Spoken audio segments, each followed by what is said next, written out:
2015 CLA 250 won't start. Diagnostic real quick.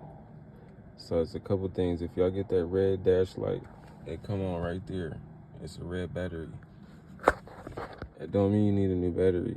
You just need an alternator. So if you go to the alternator, I'm about to show you.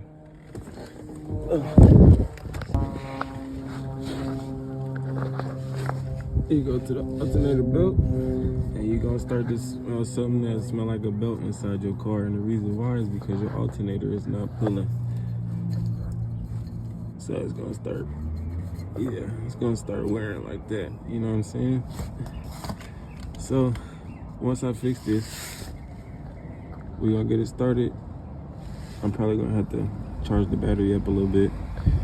But yeah, once I fix it, I'm gonna show you how it's running. And yeah, we're gonna get back to it. Easy peasy. Okay, and we are back today, guys. This is a new video. It got dark on me, so I had to finish for another day. So I'm gonna show you guys the vehicle starting. So this job, if you are a beginner mechanic, it will take you a little bit. It's definitely not something that's gonna take you 30 minutes to do.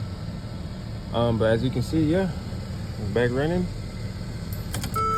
And let me show you what you gotta fix, how to fix it, or at least how to get to it.